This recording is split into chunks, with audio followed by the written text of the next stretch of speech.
María, un placer recibirte. Gracias por estar con nosotros. Hola Luis, ¿cómo estás? Formalmente igualmente, te presento como la precandidata a vicepresidenta de la Nación de Javier Milei. Bueno, creo que todavía faltan unos días para que Javier anuncie quién va a acompañarlo en la fórmula presidencial. Sí quiero decirte algo, yo lo voy a acompañar en la posición que sea y en el lugar donde pueda ser más útil. Pero habrás visto que hoy día está publicado en los diarios que sos Sí, pero en mi caso en particular creo que la responsabilidad, el honor y el derecho de decir quién va a acompañarlo en la próxima elección presidencial es de él y yo eso se lo respeto. ¿Aceptarías si te lo ofrece? Sí, por supuesto. Es un honor para cualquier ciudadano y es una gran responsabilidad en el momento crítico que vive la Argentina. Está muy bien. Yo esta pregunta que voy a hacerte ahora generalmente la dejo para el final porque he entrevistado muchas veces al que se lo hago, pero con vos lo voy a hacer de movida. ¿Quién sos? Soy una argentina orgullosa de haber nacido acá, que puede estar enfrentando la mayor prueba que un ciudadano puede enfrentar en su país, que es representar a los ciudadanos y de lo cual estoy honradísima. Voy hasta donde me dejes porque soy respetuoso de las intimidades. ¿Decís edad o no decís? Sí, tengo 48 años. Me encantaría tener 38, pero bueno. Parecen, ¿eh? O sea, parece de 38. Qué suerte. ¿Y cuándo ingresaste a la política? En realidad en la política partidocrática hace 1 año y medio con Javier Milei cuando integramos la fórmula en la Ciudad de Buenos Aires de La Libertad Avanza.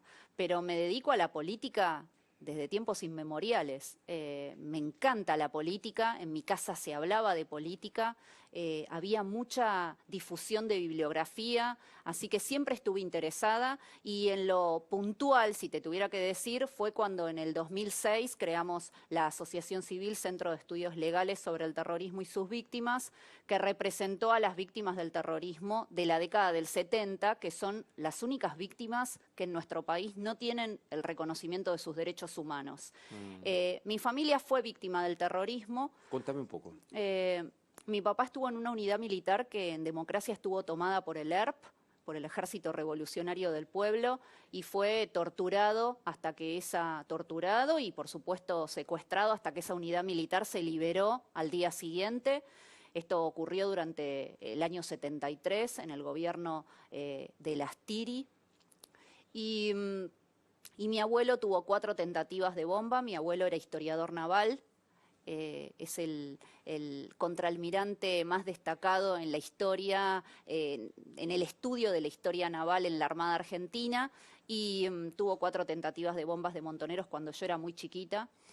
Y la verdad que nosotros no perdimos un familiar, no resultamos heridos, pero conocimos el terrorismo de primera mano. Y yo conocí a argentinos y extranjeros que perdieron un papá, una mamá, un hermano, un hijo, y que no tienen justicia hasta el día de hoy, porque en Argentina hablar de estos temas es políticamente incorrecto, es tabú. Y cuando decidimos crear el Centro de Estudios Legales sobre el Terrorismo y sus Víctimas, mi objetivo siempre fue que estas personas logren sus derechos humanos, logren el reconocimiento y que cada uno después ejerza el que quiera. Estás hablando de 2006, empezaste a trabajar. En el año 2006. ¿Tu viejo sobrevivió a la tortura? Sí, por supuesto, sobrevivió. Bueno, formó su familia, yo nací después y falleció hace 2 años. Ahora se van a cumplir 2 años y nada, me encantaría que me viera en este momento de mi vida, ¿no? Vos dijiste la política partidocrática, sonó despectivo la partidocracia. No, porque me dediqué a la política, pero no estaba en un partido político. Entonces, era una ciudadana, por supuesto, que participaba en cuestiones políticas, pero no me había presentado en ninguna candidatura, no me había afiliado a ningún partido, por eso hablo de lo partidocrático, porque Claro. vos podés hacer política, pero no estar dentro Sin del estar, sistema claro, político. Total. ¿Te queda cómodo que te digan que sos de derecha? Mirá, es que en Argentina parece que si vos defendés determinadas ideas, sos un satanás. Y la realidad es que si vamos a estar defendiendo la corrupción, el robo, el pasarle por arriba a las instituciones del Estado, si vamos a estar defendiendo todo eso y todo eso va a ser el statu quo de la política, y definitivamente soy de derecha en el sentido de que yo no estoy de acuerdo con ese tipo de cosas de ninguna manera. Cuando hablaste de las víctimas del terrorismo, se te achaca que negás la existencia del terrorismo de Estado. Yo lo que hago es poner en el foco de la luz a personas que fueron eliminadas de la historia simplemente porque fueron secuestradas, asesinadas, heridas, torturadas por miembros de organizaciones armadas que desde el 83 hasta acá integran el Estado. Lógicamente, soy la que contradice la visión única de que acá solo hay unas víctimas y el resto de la sociedad no existió. No, a mí me parece que es absolutamente obvio. Y para mí hay que hablar de terrorismo, todo. Ahora, obvio. ¿por qué yo hablo de las víctimas con tanto énfasis? Porque son las únicas que no tienen verdad, justicia, reparación. En el Día de la Memoria no se las recuerda. En el Museo de la Memoria no están. No hay registro de ellas. No nacieron. Y no es verdad. Entonces lo que quiero es igualdad ante la ley. Quiero que sean reconocidas. Quiero que tengan un lugar en la memoria pública. No pretendo eliminar la historia, pretendo completarla y lamento profundamente que mi visión ideológica, que es una visión amplia de los derechos humanos, sea tildada de fascista o con otros términos despectivos, que lo único que hacen es mostrar que los derechos humanos en Argentina son para algunos y no son para todos. Ahí hay una discusión técnica, me comprende la gente de la ley, por haber pasado por la Facultad de Derecho, y una Obvio. discusión técnica. El derecho humano es la violación que hace el Estado de derechos individuales de particulares y no la inversa. O sea, este es el concepto de primera generación, los derechos humanos. Por eso suele no equipararse que el Estado se alce con las armas de esa nación y genere desapariciones o torturas. ¿Para vos son idénticos? Mira, los derechos humanos el Estado tiene que garantizarlos con integralidad y para todos, independientemente de quién cometa la agresión. Cuando las organizaciones armadas como Montoneros o el Ejército Revolucionario atacaron a la población, tanto en gobiernos de facto como en gobiernos democráticos, tuvieron apoyos también del Estado. Cuba, por ejemplo, los apoyaba. Hubo gobernadores en la República Argentina que apoyaban estas estructuras. Hubo militares que integraban las organizaciones armadas. Es mentira que no había una presencia estatal. Ahora, vos nunca podés hacer responsable a la víctima de quién la agredió. Vos lo que le tenés que garantizar es que sus derechos estén respetados. Y te voy a dar un ejemplo. Si a vos, a un familiar tuyo, lo asesinara un policía, en Argentina entonces tiene derechos humanos y tiene derecho al recuerdo, a la memoria, a la voz pública. Ahora, si a un familiar tuyo lo asesina un terrorista poniendo una bomba, entonces se quedó sin derechos humanos. A mí me parece que el tema de la verdad es que esa sí. disquisición lo único que hace es discriminar entre víctimas. Ahora, creo que tiene que haber una revisión de la década del 70. No me parece que estemos hablando de cuestiones tan serias y que han tenido tanta importancia para nuestro país con la liviandad con la que se hace. ¿Y qué quiero decir con esto? Que si una persona murió poniendo una bomba, después no puede figurar como víctima en el Parque de la Memoria. Y eso pasa, porque eso ofende la memoria de las verdaderas víctimas. Esa no era víctima, era una persona que puso una bomba. Y te voy a dar un ejemplo. ¿Ni aún cuando murió es víctima? Pero ¿y si murió por la bomba que puso? No, habló de la desaparición de personas. Pero en ese caso sí, nadie lo niega. Pero condenás las desapariciones. Pero es que nadie niega eso. Pero soy abogada, sí, condeno la comisión de cualquier delito. ¿Cómo no la voy a condenar? Ahora, me parece una obviedad tener que estar dando como prueba de pureza ideológica o de pureza jurídica constantemente. Yo no vi jamás que le pregunten a ningún familiar de terroristas, de los tantos que hay en el gobierno, en el actual y en los anteriores, yo no vi jamás que se le pregunte, bueno, pero tus padres eran terroristas, vos entendés lo que estaban haciendo, ¿no? Yo no veo nunca ese tipo de disquisiciones y no entiendo por qué se le hacen esas disquisiciones a quien es víctima o a quien representa víctimas. O sea, es pedirle explicaciones a la mujer violada por la violación que sufrió. Decís a la cantidad de terroristas o de familiares terroristas que están en el gobierno, ¿a quién te referís concretamente? Me refiero a muchos contemporáneos míos que tienen sus familiares que integraron organizaciones armadas, desde Cabandierra, Berta, en su momento Donda, Pietragala, y que las historias no siempre son como las cuentan. Y a mí me parece grave eso. ¿Te referís a las historias de ellos? Decís que, algunas de ellos sí, Guado de Pedro, Perdón, ¿qué hay con Guado de Pedro? No, en general, o sea, te estoy hablando de los 5 que recuerdo así más rápidamente. Por ejemplo, en el caso de Pietragala. La mamá de Pietragala muere en un enfrentamiento armado. El papá de Pietragala muere por la AAA. A mí me gustaría que se contaran las cosas con la exactitud que se me reclama a mí al hablar de las víctimas del terrorismo. ¿Pero por qué? Porque hay matices. ¿Eso significa que una persona está bien que sea asesinada por la AAA? No, si claro. la AAA es la única organización terrorista de la década del 70 considerada como terrorista. Porque sí, Donda fue apropiada, Guado murió Por en un supuesto, enfrentamiento. pero es que yo no hago responsable jamás a los hijos de los crímenes que pudieran o no haber cometido sus padres. Jamás hago responsable a los hijos. Pero casualmente no es lo mismo ser hijo de una persona que la volaron con una bomba que ser hijo de una persona que integró una organización armada que cometía actos de terrorismo en democracia. Me parece que hay un mundo entre ambas afirmaciones. ¿Eso hace culpable al hijo? No, Luis, por supuesto que no lo hace culpable al hijo, pero sí me gustaría encontrar en algún momento un sinceramiento de ciertos sectores, principalmente los de extrema izquierda, que en este país exudan derechos humanos, reclaman respeto a los derechos humanos y que no tienen la sinceridad de admitir las cosas. En la visión histórica, ¿el indulto y las leyes de obediencia debida y punto final estuvieron bien para vos? Para mí no. Y te voy a ser muy franca, ¿por qué? Eso le impidió a las víctimas del terrorismo tener justicia, porque luego eso encadenó los indultos que hubo también para los terroristas. Fue toda una circunstancia jurídica en la cual la consecuencia fue que 17.380 ciudadanos argentinos y extranjeros no tuvieran el reconocimiento de sus derechos humanos. La historia no se contó con simetría y no se juzgó con simetría. ¿Por qué? ¿Tiene sentido discutir si fueron 30.000 u 8.000? Para mí sí tiene sentido porque defiendo la verdad aunque no me guste.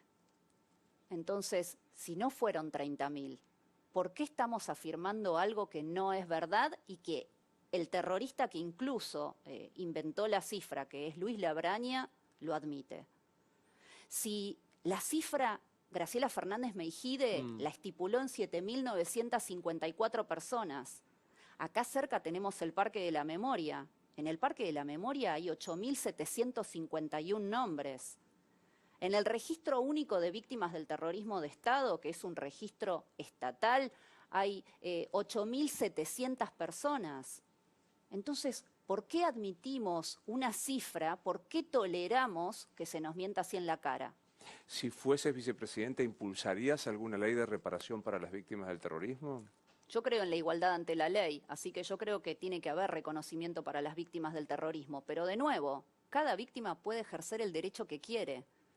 Hay víctimas que no quieren la indemnización, quieren la memoria, quieren la justicia, quieren saber quiénes y por qué las agredieron. ¿Por qué el Estado, en democracia, les niega ese derecho? ¿Estela de Carlotto es, para vos? Es la madre de una combatiente de Montoneros, de una terrorista. ¿Le reconoces algún esfuerzo histórico por seguir peleando en la justicia por la desaparición de su hija? Le reconozco un rol político fundamental para asentar la parcialidad que vivimos en este tema. Sin ella y sin Eve de Bonafini no hubiera sido posible tener una historia sesgada como tenemos. No hay en las marchas, yo creo que se dividen en dos, la pelea durante el proceso con marchas, con presencia y con reclamar la justicia. ¿No hay nada de rescatar de eso? Te quiero contar algo, las primeras marchas en la Plaza de Mayo, alrededor de la Pirámide de Mayo, las hicieron los familiares de las víctimas asesinadas por Montoneros y el Ejército Revolucionario del Pueblo, en democracia.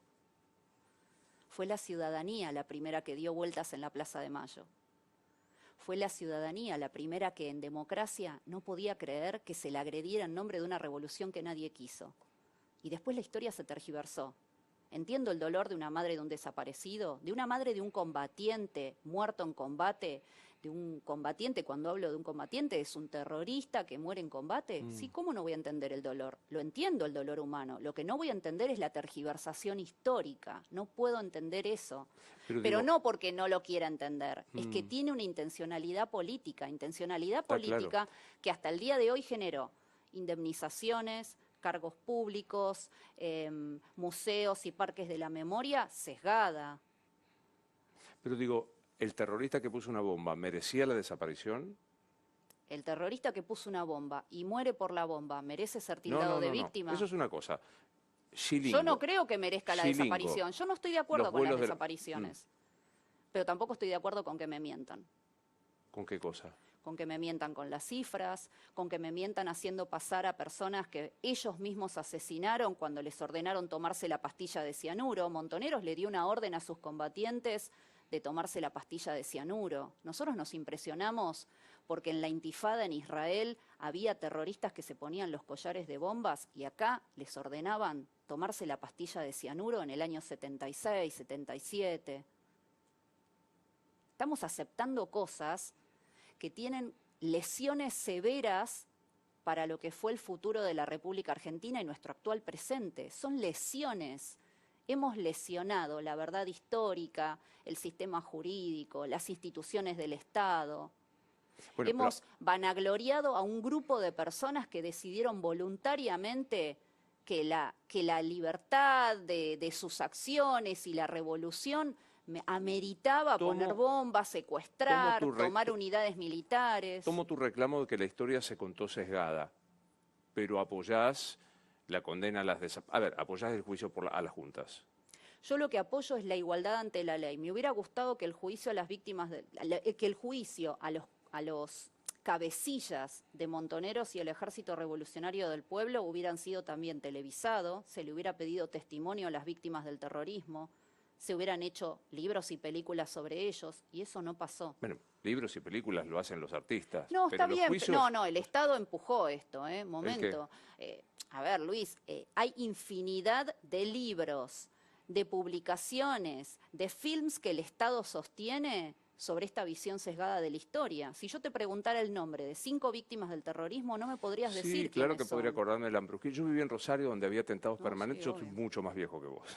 No se nota, por suerte para vos tampoco. Digo, claro que lo sé, pero a mí me impacta que solo estás dispuesta a condenar la atrocidad de la desaparición de personas si analizamos lo que le hicieron a la hija de Lambrusquini.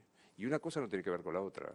Para mí tiene que ver en el momento en el que el Estado desde hace 40 años sostiene una visión sesgada de los hechos y una violación de derechos humanos, porque en el momento en el que vos le denegás la justicia, el derecho a la verdad y el derecho a la reparación a una víctima, le estás violando sus derechos, y por el otro lado, todo el esfuerzo estatal ha estado dispuesto a sostener una versión de la historia, una versión que necesita su complementación.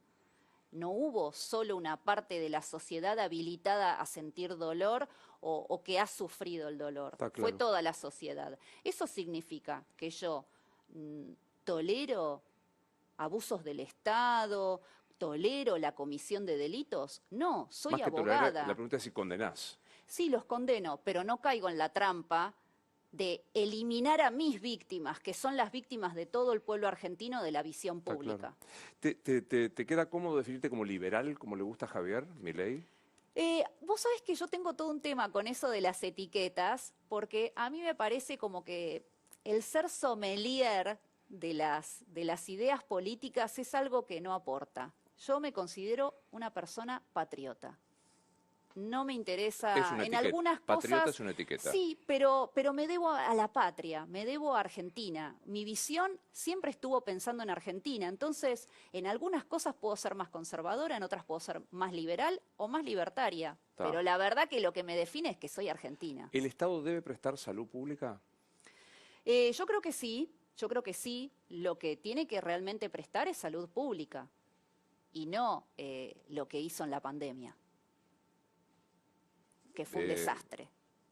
El tratamiento de este gobierno. Que fue la muestra más clara de que no brindaba salud, de que no brindaba absolutamente nada. Es una función básica del Estado, la salud. Son gobierno, Javier y vos, yo ya te doy por vicepresidenta. La salud es vicepresidenta. una función básica del Los Estado. hospitales públicos deben permanecer abiertos. Sí, por supuesto, pero con eficiencia. Con eficiencia. Pero no dar un cheque para que cada uno elija en los hospitales privados que quiera. Yo creo en la libertad de cada individuo. Creo que la mayoría de los que estamos acá debemos tener una obra social o una prepaga y si podemos tratamos de no ir al hospital público. Bueno, pero pero vuelvo está en la al, elección de cada uno. pero vuelvo al sistema. Va a haber hospitales públicos tal cual sustentados por los aportes de Pero los sí, impuestos. sí está, pero eso es una función del Estado. Bueno, pero lo pregunto porque, No, no, bueno, Javier propone otro. No, pero es que no ¿Debe haber escuela venimos, pública? no, es que no venimos, sí, hay escuela, va a haber Pero escuela pública, sí. sí, Y esta idea pero de el dar un... sistema de los vouchers y Sí, demás son propuestas que están dentro de las medidas de tercera generación. Nosotros en el equipo de La Libertad Avanza, y eso lo explicó Javier en infinidad de veces, y de hecho te lo explicó cuando vino acá, sí. hay medidas de primera generación, de segunda y de tercera. Las reformas en seguridad, en salud y en educación están en las medidas de tercera generación. No son medidas para 2 minutos. O sea que Son medidas pensando en un país que tiene que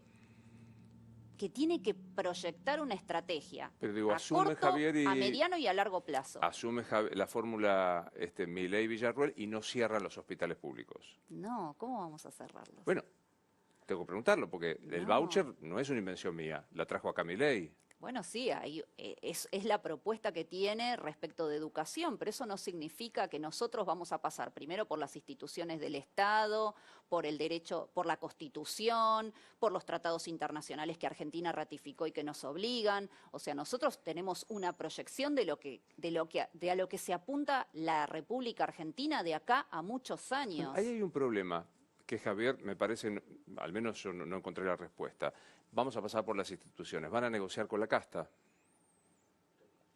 Nosotros, te tengo que ser franca, creo que del Congreso somos los únicos dos que no somos casta, es nuestro primer mandato, no integramos la política de ninguna manera anteriormente. Son gobierno, quieren mandar Somos un proyecto, gobierno, mandar un proyecto de ley. tenemos la Constitución y tenemos todas las leyes que habilitan al funcionamiento del sistema Está bien, democrático. pero Somos dos personas democráticas, vamos a hablar con los que tengamos que hablar para que funcione todo, Con la casta.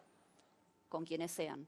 Bueno, digo, cerrar el quienes Banco sean. Proyecto de ley, ciérrese el Banco Central. Lo tenés que someter a consideración. Vos vas a ser presidenta del Senado, si sos electa, y tenés que sentarte a negociar con los otros bloques para ver si se aprueba esto. ¿Sí? ¿Y si no se aprueba? Arbitraremos qué otras medidas tenemos dentro del ¿Cuáles? sistema democrático. Bueno, Javier habla mucho de la consulta pública. Hay que pasarla por el Congreso. Por supuesto, sí. Yo creo que hay que simplemente, a ver, yo soy abogada, entonces para mí lo que está escrito son las reglas que vos tenés de empeñamiento dentro de una situación, o sea, es lo que vos podés hacer dentro de una situación. Respetando el sistema democrático, nosotros vamos a tratar de explicarle, primero al pueblo hay que explicarle al pueblo argentino cuáles son nuestras ideas y cuál es el país que proyectamos. Un país en el cual no puede haber el nivel de corrupción que hay actualmente en cualquier cuestión. Un país en el cual estamos debatiendo las medidas cautelares de la Corte porque hay tipos que se creen que viven en un feudo y entonces sienten que se pueden perpetuar por los siglos de los siglos en un cargo público.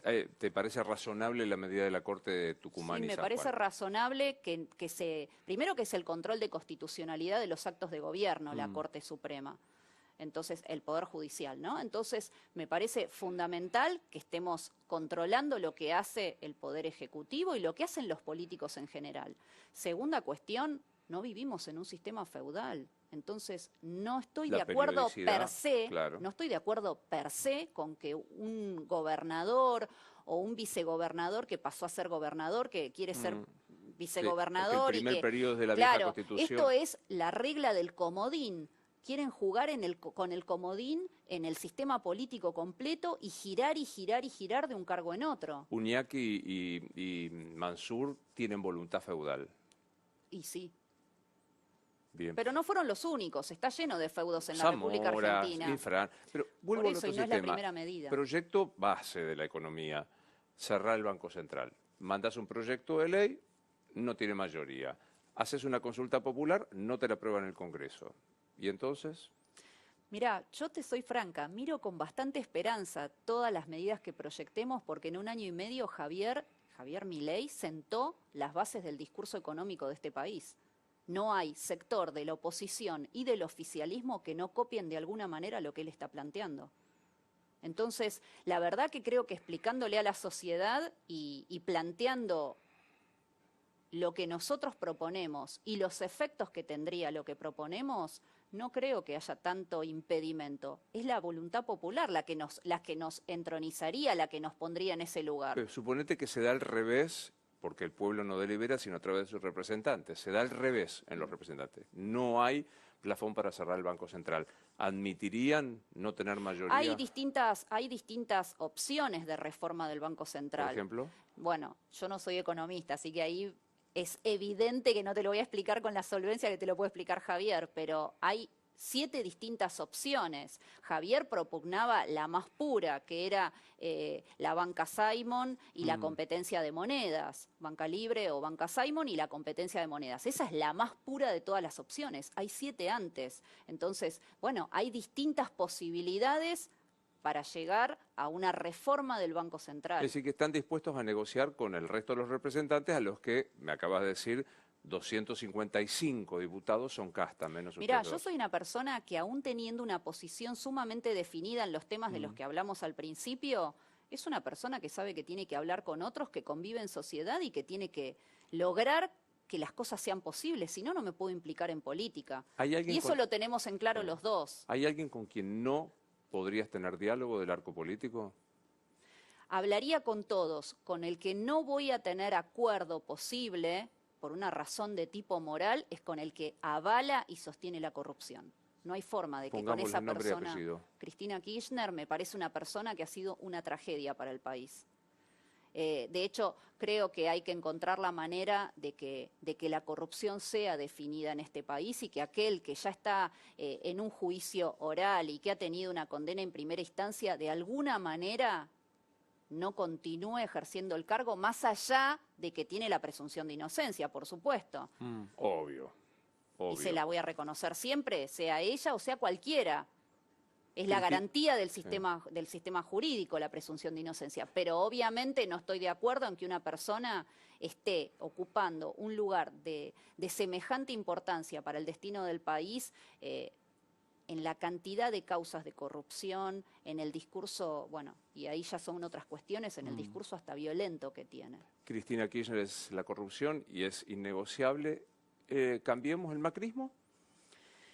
Con el macrismo, la verdad que yo lo que siento es como que estamos hablando de un café con leche tibio. Entonces, o sea, estamos hablando de una coalición política en la que conozco mucha gente, con la que tengo un cordial trato con muchos de ellos. Es un frente político, ¿no? Claramente no es un espacio homogéneo, de una sola línea ideológica. Pero creo que el mayor... si tuviera que definírtelo, te diría que es tibio, es hasta miedoso. Y Argentina requiere coraje. Es otro momento de la Argentina. Ya no requerimos quedar bien, aunque sepamos que estamos cediendo hasta la camisa. No, la verdad es que no. Hoy hay que tener coraje, aunque caiga antipático. ¿Qué dice tu familia de tu ingreso activo en la política partidocrática? Te cito. Te chocó esa palabra, ¿eh? Sí, me sonó despectivo. No lo es, no lo es. Es solamente que es el partido político. Me apoyan desde el minuto 1. Me apoyaron desde el minuto 1 cuando decidí hacer una asociación civil con 28 o 29 años y arrancar a partir de ahí en un camino muy árido. ¿Cómo es tu familia? ¿Cómo está compuesta tu familia? Bueno, mi papá falleció hace 2 años, mi mamá, mi hermana, mi abuela acaba de fallecer hace 2 meses. Y bueno, y después tengo primos hermanos, primos segundos. ¿Estás sin pareja? Estoy sin pareja. ¿Y cómo te llevas con eso? A veces bien, a veces mal. Soy independiente y me parece que, bueno, que tiene que ser una persona que le gusten determinadas características, que le guste la pasión que tengo por aquellas cosas en las que creo, que le guste...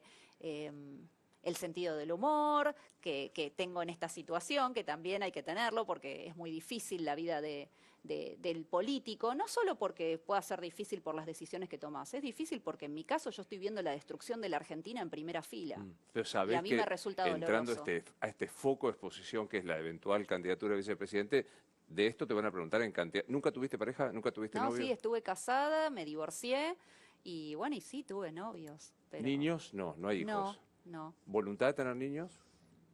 Por ahora no, pero creo que va acompañado de encontrar la persona indicada. Y si no la encontré, ¿por qué tendría un hijo? Me parece que es como la consecuencia del amor con la persona indicada. ¿Cómo te cayeron las polémicas declaraciones de venta de órganos y de niños de Javier? Bueno, Javier sabe que yo filosóficamente no estoy a favor, lo hemos hablado, pero no es una política de gobierno. La verdad que no es una política que nosotros pensemos instituir o que estemos pensando en un proyecto de ley para meter sobre eso.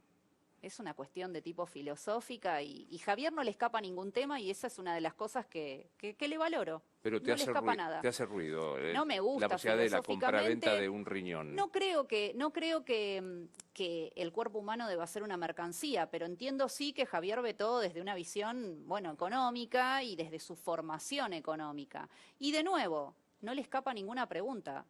Le pueden preguntar cualquier cosa y él la va a responder. Y yo a veces le pregunto, ay, pero ¿por qué te metiste en ese tema? Porque yo no pregunto con qué me van a inquirir y no tengo por qué ocultar si tengo conocimiento del asunto, si leí algún libro o si filosóficamente quiero debatirlo. Pero de nuevo, no es una política. Javier está en contra de la interrupción voluntaria del embarazo. Sí, los dos estamos en contra del aborto. En tu caso, ¿por qué tema? Javier sostiene que la libertad mayor es la de la vida y por lo tanto reconoce ahí. Porque yo creo que no hay derechos humanos sin vida. No hay ningún otro derecho sin vida. Y yo quiero que cada argentino que vaya a nacer en este país tenga la misma oportunidad que yo que tuve de nacer. Creo que nadie tiene el derecho de sacarle a otro la oportunidad de nacer. La vida empieza en la concepción del seno materno. Sí. ¿Estás a favor de la ablación de órganos? ¿De donar órganos? No estoy a favor de que eso sea compulsivo. Creo que la caridad o creo que la donación, como su palabra lo dice, tiene que ser voluntaria. No debe ser compulsiva. Hoy la ley es a la inversa, se presume Exacto, salvo. Exactamente. Y a mí me parece que tiene que ser una decisión de cada ciudadano. ¿Sos donante de órganos? Bueno, por la ley sí. No, digo porque si la vida comienza en la primera célula, debería terminar en la última, y cuando se ablaciona un órgano hay actividad. Sí. Yo creo que la donación de órganos tiene que ver con una decisión individual. Si es mi cuerpo, si es realmente mi cuerpo, entonces tengo que poder decidir sobre él, pero decido sobre mí también, mi plexo de ideas morales, sobre lo que pienso, sobre lo que creo. El Estado obliga. Y no estoy de acuerdo con eso. Fíjate qué interesante, si es mi cuerpo, es el argumento de las mujeres Claro, que por eso impulsan. mismo, bueno, pero tomando ese argumento, o sea, cuando en algunos momentos se sostiene es mi cuerpo, es mi derecho y en otros no. Es tu cuerpo, pero no es tu derecho. O sea, si vos no quisieras ser donante, el Estado te obliga, salvo que expreses tu voluntad en contrario. Pero bueno, creo que de nuevo tiene que ver con la libertad de cada uno, más allá de esa decisión en puntual de la ablación de órganos, me parece que es una decisión individual. ¿A qué mujer en la política admirás? Qué difícil. Me gusta mucho Giorgia Meloni. Me encanta. La premier italiana. ¿Por Sí. qué? Porque primero me parece súper capaz. Y segundo, tiene un discurso que no tuvo miedo a absolutamente nada. Construyó su carrera política y planteó ideas que pueden desagradarle a algunos, pero que representaron evidentemente a los italianos. Y llegó al momento de máxima responsabilidad. Creo que actualmente tiene una mujer en el mundo occidental. Hay otras, por supuesto, pero lo de Giorgia Meloni me parece súper encomiable. Sabés que la juventud reivindicó a Mussolini. No lo sabía, pero bueno, vos sabés muy bien que en cualquier espacio político, sea de derecha, de izquierda, o hasta incluso los que se dicen apolíticos, hay expresiones que no se le pueden achacar a quien es líder de un espacio político. O sea, yo no achacaría a Cristina Fernández de Kirchner o a, no sé, a Alberto Fernández expresiones totalmente terribles que a mí se me han dicho a lo largo del kirchnerismo, desde te vamos a pegar un tiro en la frente en la próxima clase que des en un colegio sobre víctimas del terrorismo, te vamos a pegar un tiro en la frente, o te vamos a esperar y te vamos a violar. Y yo no se las estoy achacando a ellos. Me queda pensando, poner que no puedes admirar totalmente a una mujer en la política argentina. ¿Algún rasgo de alguna mujer que digas, Carrió? A ver, repasemos mujeres de la política. Bueno. Carrió. Carrió. La verdad que no me gusta. No me gusta. Me parece una persona que la veo desorbitada. Desorbitada. No me siento para nada representada. María Eugenia Vidal. Por el otro lado la veo muy moderada, pero no me termina de llegar. No le veo pasión. Y para mí es muy importante la pasión, pero la pasión racional. Creo que la pasión tiene que estar demostrada con racionalidad, con explicación de por qué sentís eso que es tan venal, ese amor tan intenso por la política, pero sin desbarrancarte, ¿no? Igual me encanta la vehemencia, ¿eh? Patricia Bullrich. Bueno, Patricia está en el Estado desde hace 30 años. Es parte de la casta. María Eugenia también, ¿eh? Y Carrió también. De Cristina Kirchner la Ni definiste. hablar. La reina de la casta. ¿No hay ningún rasgo de estas 4 mujeres que vos digas le admiro? Sí, no. A ver, como todas las personas que finalmente perseveran en un objetivo, tienen condiciones, es evidente. Pero yo no analizo esas condiciones, lo que analizo es cuál es el bien que le hicieron al país, y la verdad que el bien que le hicieron al país me resulta bastante dudoso, en algunas más, en otras menos. Más para atrás, bueno, sos muy joven, es una complicación. No, ya Pero no digo, soy sí, tanto, claro. me encantaría, pero... Pero no alcanzaste a vivir el menemismo de María Julia, por ejemplo. No, me acuerdo poco, o sea, Claro, o sea, obviamente, no- estaba consciente, claramente, ¿no? Sí, pero me eras muy acuerdo el chiquita. tapado de piel, que me parecía Eras muy chica. espantosísimo. Pero no. Eras muy chica. ¿Crees en la lucha de las mujeres por la paridad de género? Yo no me sentí nunca menos que un varón. Así que la verdad que le veo un contenido ideológico que nos trata de víctimas y yo no veo que las mujeres seamos víctimas. Creo que hay situaciones en las que las mujeres son víctimas, como también los niños, como también los ancianos y como también los hombres. Pero no veo que, de hecho, yo era una mujer hablando de un tema y de una época en la que preponderaban los varones. Y pude llevarlo adelante y nunca me haciendo sentí abstracción de menos. vos, porque si no queda muy Muy ombliguista hablar de uno, ¿no? pero porque he visto otras mujeres en la misma situación. Las mujeres en general He visto mujeres empresarias. muchas. Sí, de hecho, la actual vicepresidente, que fue presidente en 2 términos, es la persona que ha dirimido la política argentina junto con su fallecido esposo, pero es ella la que ha dirimido la política argentina en los últimos 20 años. ¿Te parece realmente que las mujeres estamos en esa situación? A mí me parece que no. Yo creo que sí. No, a mí me parece que no. ¿Te parece que hay paridad de oportunidades laborales? En lo que tiene que ver con lo salarial, no hay ninguna diferencia legal que sostenga que una mujer debe cobrar menos que un varón. Te muestro las estadísticas oficiales de en lo real. Pero no hay absolutamente... pasa. El Estado argentino y su plexo de leyes en ningún momento sostienen una discriminación hacia la mujer. Pero ocurre, en la Argentina dice que tenemos una jubilación digna, 60 lucas. Bueno, pero digo, ¿ocurre en la realidad que las mujeres están en paridad con los varones? En algunas situaciones, de hecho, me hace ruido el tema de la paridad de género, por ejemplo, cuando en la comisión de delitos penales la mujer tiene la posibilidad de ir a domicilio y el hombre no. O el sistema penitenciario es más leve con las mujeres porque permite ciertas libertades que el hombre no tiene. Entonces, a mí me gustaría simplemente que desideologicemos este tema. Hay, por supuesto, cuestiones que hay que resolver desde ya, pero también hay que resolver cuestiones que tienen que ver con los jubilados y son hombres y mujeres, y ellos tampoco, y han estado toda su vida aportando al sistema jubilatorio argentino y no conservan la dignidad como tales. Entonces, me parece que, o el niño que es agredido por su propia madre o por su propio padre, en el tratamiento de un delito de ese tipo, la mujer tiene prerrogativas que el hombre no tiene. ¿Qué opinas del matrimonio igualitario? Mira, para mí estaba garantizado con la unión civil.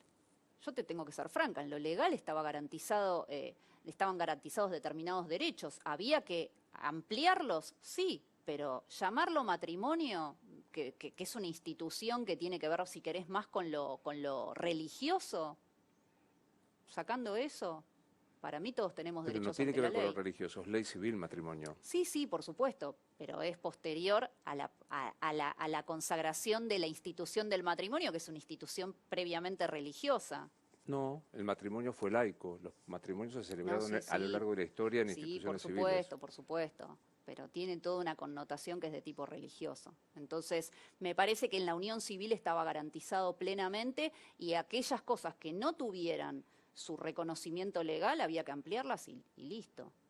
¿Te molesta que los gays podamos tener el mismo tratamiento que los heterosexuales? No, Y no, entonces, estaba garantizado. De hecho, hay un montón de familias, hay un montón de parejas heterosexuales que no se casan o que claro, pero los y que bueno, y quieren están en casarse, unión, estaban en unión civil también, o en una unión irregular en algunos sí, casos, o sí. de hecho, a La eso idea me es quiero tener todo, referir. estar irregulares, unión civil o matrimonio. Sí, pero no me molesta. ¿Por qué me habría de molestar?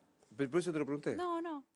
Te agradezco que me has traído tu libro, lo llaman Jóvenes Idealistas, y versa sobre todo esto que hablamos al comienzo, ¿no? Exacto, sobre la década del 70, con imágenes y contextos. No pretende ser un libro intelectual, pretende ser un libro visual que te cuente qué pasó en la década del 70. Me quedé pensando, crees en la separación de Estado e Iglesia, ¿no? Bueno, yo soy católica y respeto la Constitución Nacional y la Constitución Nacional reconoce al credo católico en el artículo 2, así que en eso creo que está muy bien que se reconozca la religión en la cual tuvimos un constituyente en la Asamblea del año 1816, cuando se declaró la independencia, así que no tengo riña con ese tema. Mm. Sí quiero Sí. la separación de determinadas cuestiones que son ideológicas y que se sostienen con el dinero de todos y que me parece que de alguna manera están entorpeciendo o están complicando el discurso político. Y por ejemplo me refiero a esta visión sesgada de los 70, estoy hablando de la ideologización del tema de las mujeres, que lo conversamos antes. Me parece que ahí tiene que haber una actitud más imparcial por parte del Ahora Estado. pensaba esto, digo, Pero hay libertad de credos y de cultos, obvio, así que... pero solo algunas autoridades eclesiásticas católicas son sostenidas por los impuestos de los argentinos. Si son gobiernos, ¿lo van a sostener a esto? No hemos hablado de modificar eso, simplemente, por lo menos yo no estaría de acuerdo en reformar la Constitución. Creo que no debemos hacerlo. ¿Nos morimos y qué pasa? Y hay vida eterna. Profundizá para los que no somos creyentes. Y según tus obras en este mundo, vas a poder ir a gozar de la presencia de Dios o, bueno, tendrás el castigo eterno. Lo que aprendíamos, yo hasta la comunión llegué, el catecismo del el purgatorio, paraíso y infierno, ¿existe? Sí, para mí sí. ¿Qué te toca? No lo sé, lo sabe solo Dios. ¿Qué olés? No lo sé. Dios es infinita justicia, infinita misericordia. Así que, no sé. Me someto. ¿Sos de confesión, vas a misa? Sí. ¿Sos de confesión, no digo diaria, pero No, dominguera? diaria no, tanto no No, peco. pero, ah, eso, digamos, pero sí te confesás cuando vas a misa. Sí me confieso. No me lo sé, me los tengo acá macheteados, porque no me lo sé a los 7 pecados. Ah, pero siendo ¿te lo sabes? ¿A los 7 ¿Los 7 pecados capitales? Sí. A ver, codicia, ira, No, te voy a ayudar. Porque Dale. codicia, supuestamente en mi lista no está codicia. avaricia. ¿Padeces de alguno? ¿Soberbia? Sí, creo que sí. Yo sí y creo que muchos la padecemos. Es un pecado medio universal. Es soberbio decir que uno no tiene soberbia. Claro. No me mientas. Claro. ¿Avaricia? No, tengo bastante desapego con lo material. Me Luju- encantan las cosas claro. buenas, las cosas Sí, lindas, obvio. pero tengo desapego. ¿Lujuria? En algunos momentos de mi vida sí, en otros no. ¿Y hoy dónde estás? No, hoy no. ¿Sublimás por otro lado? No. Estoy entretenida. ¿No nada? Por ahora no. Pero qué... No. ¿Cuánto tiempo se puede pasar sin? Ay, no lo sé, qué sé yo. No hay parámetro para eso, pero igual yo soy una persona bastante pudorosa. Y la vida íntima para mí es íntima. Bien. Y creo que hemos perdido eso. Y me da pena. Ira, Sí, yo la tengo. gula, No, envidia no. y la otra, asumo que no, pereza. Bueno, a veces somos perezosos todos. Pero no, en este momento no puedo ser perezosa ni aunque quiera. Entra por ahí caminando Alberto Fernández, ¿qué le decís? ¿Por qué me seguís en Twitter? No entiendo por qué me sigue hace años en Twitter. ¿Alguna vez tuvieron algún intercambio? No, no lo conozco personalmente. Pero ni siquiera en redes. No. Va, que yo recuerde, no. Entra caminando Cristina Fernández, ¿qué le decís? Qué terrible lo que le hiciste al pueblo argentino. Entra por ahí caminando Mauricio Macri. Cuánto que te faltó, ¿eh? No te animaste. Entra caminando Mario Firmenich. Cárcel. Entra caminando por ahí Jorge Videla. Está muerto. Pagó cárcel. Entra por ahí caminando Javier Milei, ¿qué le decís? Gracias. Entra caminando por ahí Victoria Villarruel a los 18, 17, con el changüí de saber lo que sabés ahora 20 años más. ¿Qué le decís? No te enojes por tantas cosas y seguí luchando. La vida es lucha. Y yo en mi vida quiero ser protagonista, así que lo estoy siendo. Hablale a los que le tienen miedo a ustedes, a Javier y a vos, porque los consideran autoritarios, despreciando el sistema.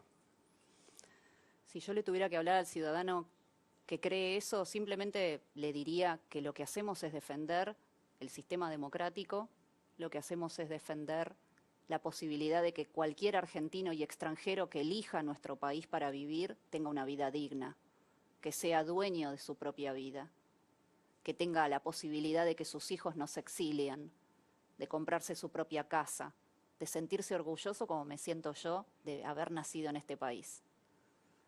Que no tenga miedo. Sí. ¿La conoces a Karina Milei? Sí, la conozco.